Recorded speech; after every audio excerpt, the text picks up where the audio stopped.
Tunceli. Yani bir belediye otogar.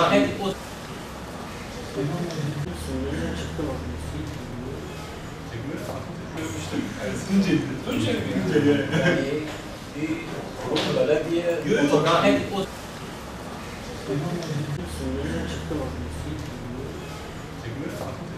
Bismillahirrahmanirrahim. Değerli basın mensupları, hepiniz hoş geldiniz. Bir süre aradan sonra yeniden Siirt'imizde beraberiz. Bugün gün boyunca Siirt'te çeşitli temaslarda bulunacağız. Her yerde olduğu gibi aslında Siirt'imizde de ciddi bir işsizlik problemi var.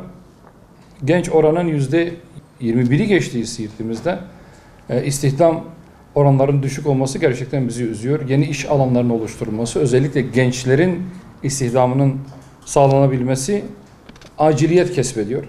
Bölge illerinin neredeyse tamamı işsizlik oranlarında listenin ilk sıralarında maalesef bölgemiz illeri geliyor. Siirt'imiz de bu illerden bir tanesi.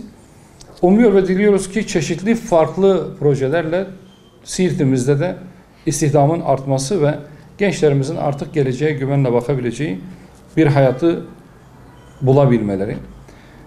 Özellikle Siirt'imize hayvancılık sektörünün canlandırabileceğini hemen herkes söylüyor ama hayvancılığa dair Siirt özelinde bugüne kadar ciddi bir proje henüz hayata geçirilmiş değil. Biz buradan sizler aracılığıyla özellikle hayvancılıkla ilgili projelerin Siirt ilimizde gerçekleştirilmesi çağrısını yineliyoruz.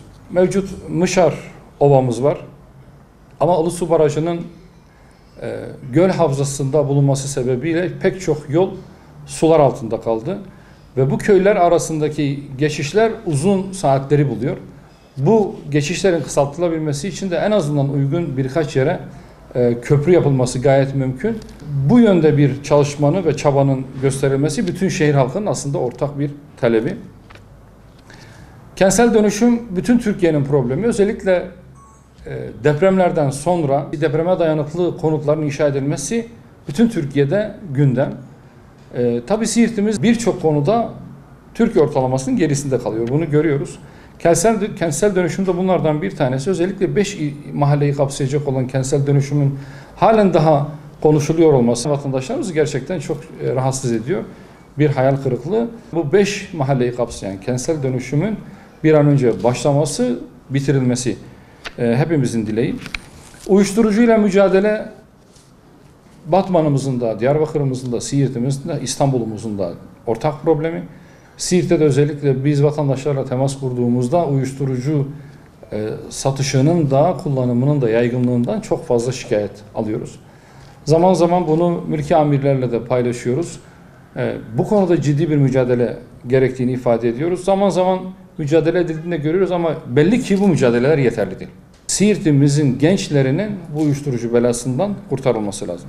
Siirt Devlet Hastanesi'ndeki doktor sayısının azlığından vatandaşlar şikayet ediyor. Bu yönde partimize de, il başkanlığımıza da gelen çok şikayetler var. Kendi gözlemimiz itibariyle de özellikle Diyarbakır'da çok fazla sayıda sevke sebep olan kadro yetersizliği, hekim eksikliği maalesef can yakıyor. Bunun bir an önce giderilmesi de gerekiyor. Siirt'imizde otopark sorunu var.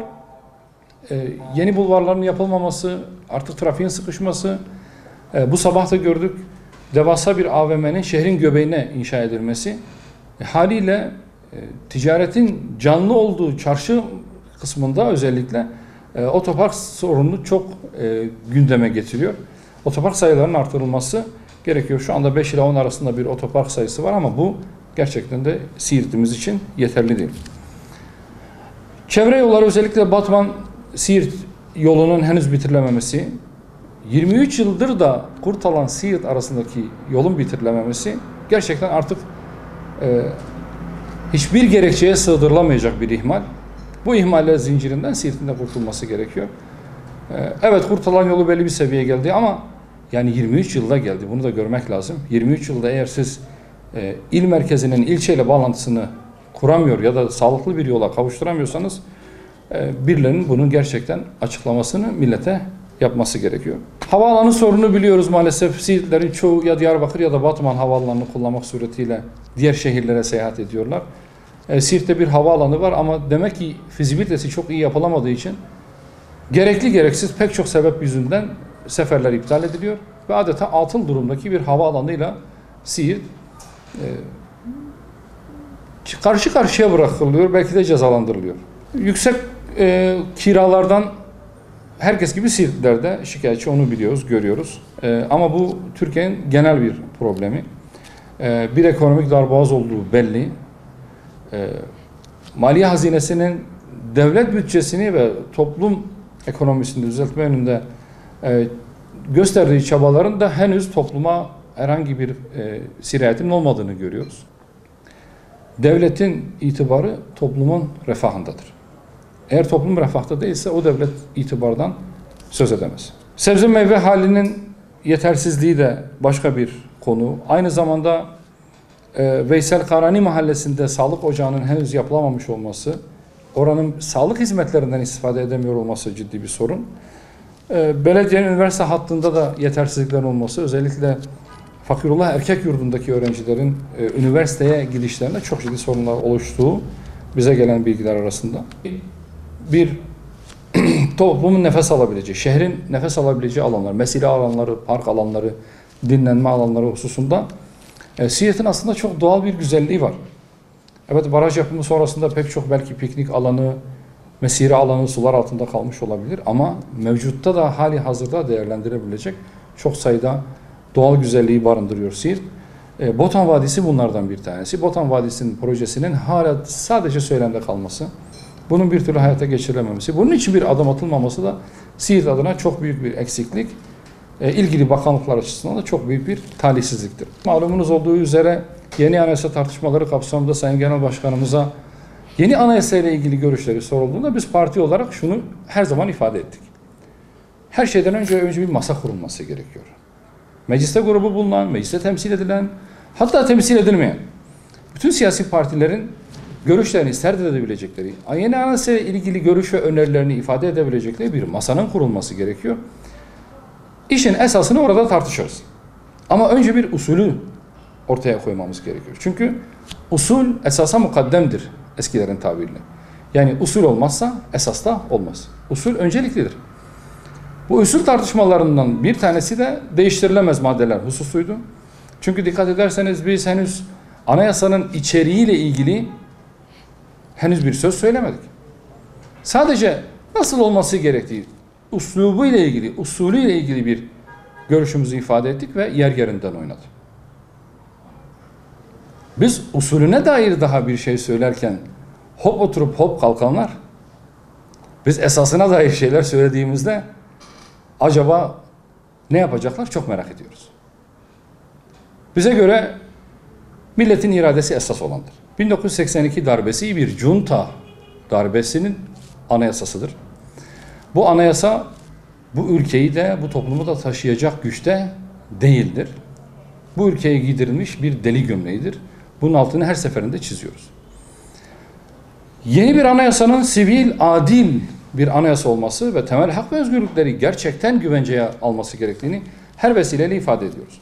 Bunun nasıl olacağını, ne şekilde olacağını ve bütün siyasi tarafların hangi ortak paydada buluşacağını bu anayasa tartışmalarıyla ilgili masa kurulduktan sonra göreceğiz.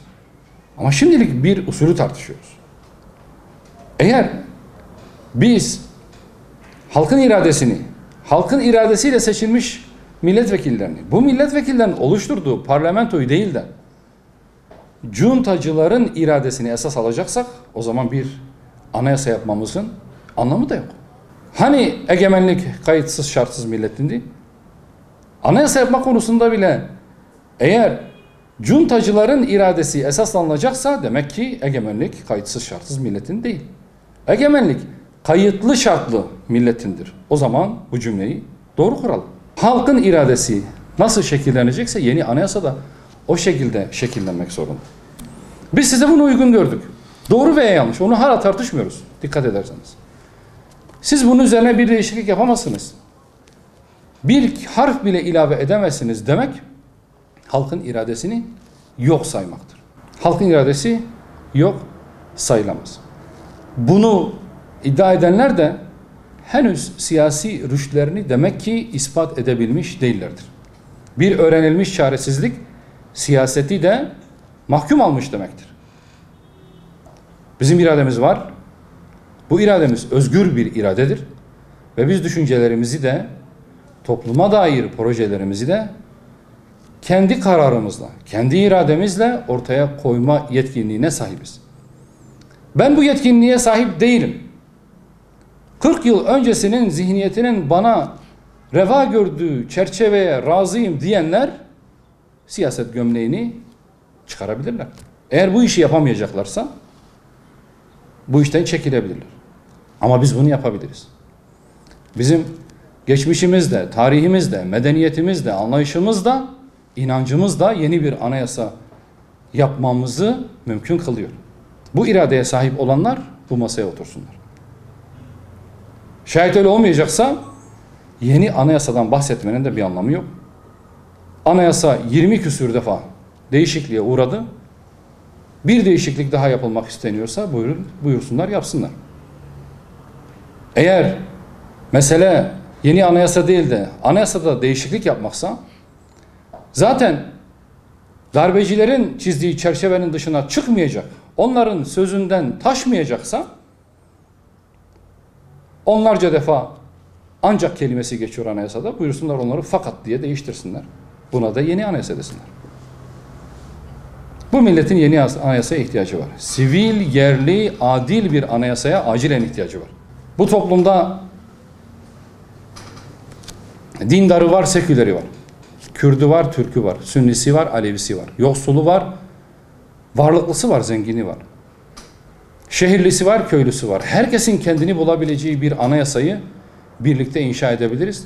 Tek tipçi ve ideoloji dayatan bu mevcut anayasadan bir an önce bizim kurtulmamız gerekiyor. Herkesin kendini huzur içerisinde hissedebileceği bir ülkede yaşama ümidi yeni anayasayla mümkündür.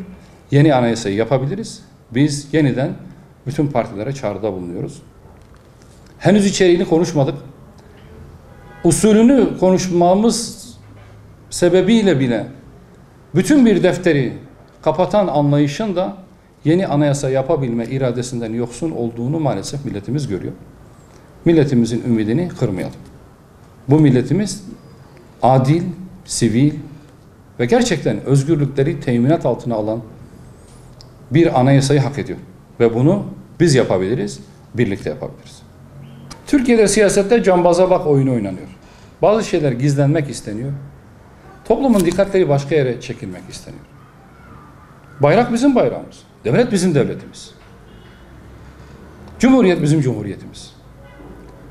Ama birileri ısrarla ve inatla darbeci severlik yapıyor. Biz darbe savar bir zihniyetiz. Biz darbe savar bir kuşağız. 15 Temmuz'da bunu net gösterdik. Ama darbe severler milletin değil, darbecilerin iradesini esas alanlar toplumun hiçbir şeyi değiştiremeyeceğini ileri sürüyorlar. Ve bu tartışmaları başka yöne çekmek için yapılıyor. Dikkatleri başka yöne çekmek için yapılıyor. Bu darbe severliğin daniskasıdır.